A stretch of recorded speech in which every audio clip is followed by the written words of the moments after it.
Assalamualaikum warahmatullahi wabarakatuh.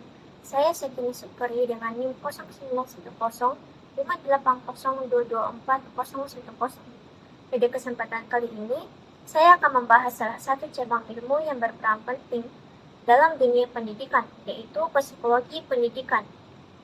Pernahkah kalian bertanya-tanya, mengapa ada seseorang yang dapat memahami pelajaran dengan cepat, sementara yang lain memerlukan waktu lebih lama? Atau mengapa ada siswa yang termotivasi untuk belajar, sedangkan yang lain mudah kehilangan fokus? Semua itu dapat dijelaskan melalui psikologi pendidikan yang mempelajari bagaimana manusia belajar serta faktor-faktor yang memengaruhi proses pembelajaran. Dalam video ini, saya akan menjelaskan definisi, tujuan, dan ruang lingkup dalam psikologi pendidikan. Mari kita mulai pembahasan. Pembahasan yang pertama yaitu definisi psikologi pendidikan. Secara etimologi, istilah psikologi berasal dari bahasa Yunani, yaitu psyche yang berarti jiwa dan logos yang berarti ilmu. Jadi, psikologi dapat diartikan sebagai ilmu yang mempelajari tentang jiwa dan perilaku manusia. Psikologi pendidikan sendiri adalah cabang ilmu psikologi yang mempelajari bagaimana manusia belajar dan bagaimana faktor psikologis memengaruhi proses pembelajaran. Adapun menurut para ahli, psikologi pendidikan memiliki beberapa definisi, di antaranya Sigmund Freud 1923 mengatakan bahwa psikologi adalah ilmu yang mempelajari alam bawah sadar manusia. Plato dan Aristoteles mengatakan bahwa psikologis adalah ilmu yang mempelajari hakikat jiwa serta proses perkembangannya. David Myers, 2013, psikologi adalah ilmu yang membahas pikiran, perilaku, dan interaksi manusia dengan lingkungannya.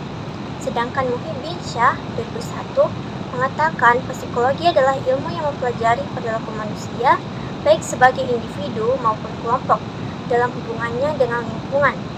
Dari berbagai definisi tersebut, dapat kita simpulkan bahwa psikologi pendidikan berfokus pada bagaimana seseorang belajar, apa yang memengaruhi proses belajar, dan bagaimana hasil pembelajaran dapat ditingkatkan secara optimal.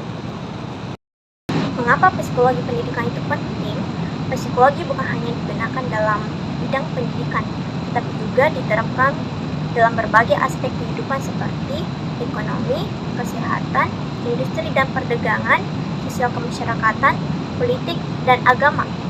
Dalam dunia pendidikan, psikologi pendidikan berperan dalam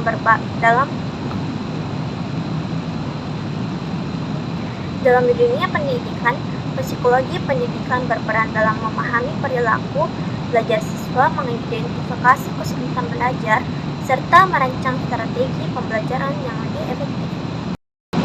Terdapat 3 fungsi utama psikologi sebagai ilmu, yaitu yang pertama menjelaskan mengapa seseorang memiliki cara belajar tertentu. 2. Memprediksi bagaimana kemungkinan hasil belajar seseorang di masa depan. 3. Mengendalikan bagaimana cara meningkatkan efektivitas proses belajar. Nah, pembahasan kita yang kedua yaitu tujuan psikologi pendidikan. Terdapat beberapa tujuan utama dalam psikologi pendidikan, yakni memahami perilaku belajar siswa. Setiap siswa memiliki cara belajar yang berbeda-beda. Yang kedua, meningkatkan kualitas pembelajaran. Dengan mengetahui metode pembelajaran yang tepat, proses belajar dapat lebih optimal. Yang ketiga, membantu siswa mencapai potensi maksimalnya. Psikologi pendidikan membantu siswa dalam mengatasi kesulitan belajar. Yang keempat, meningkatkan motivasi belajar siswa. Memahami faktor-faktor yang dapat meningkatkan atau menurunkan semangat belajar. Yang terakhir, membantu pendidik dalam mengajar secara efektif. Dengan pemahaman psikologi, guru dapat memilih pendekatan yang sesuai untuk setiap siswa. Pembahasan kita yang terakhir yaitu ruang lingkup psikologi pendidikan. Psikologi pendidikan memiliki cakupan yang luas, namun secara umum, ruang lingkupnya meliputi perkembangan dan belajar. Bagaimana individu mengalami perkembangan dalam proses belajar. Yang kedua, motivasi. Faktor-faktor yang mempengaruhi semangat seseorang dalam belajar. Yang ketiga, kognisi. Cara seseorang memahami, mengingat, dan mengolah informasi. Yang keempat, emosi. Bagaimana perasaan seseorang berpengaruh terhadap hasil belajarnya. Dan terakhir, interaksi sosial. Pengaruh lingkungan dan interaksi dengan orang lain dalam proses belajar. Dengan memahami ruang lingkup ini, pendidik dapat menyesuaikan metode pembelajaran agar lebih efektif bagi peserta didik. Dari pembahasan tadi, dapat disimpulkan bahwa psikologi pendidikan memiliki peran penting dalam dunia pembelajaran. Dengan memahami bagaimana manusia belajar, pendidik dapat menciptakan metode pengajaran yang lebih efektif, serta membantu peserta didik dalam mencapai potensi terbaiknya. Semoga penjelasan ini bermanfaat. Terima kasih telah menyimak. Wassalamualaikum warahmatullahi wabarakatuh.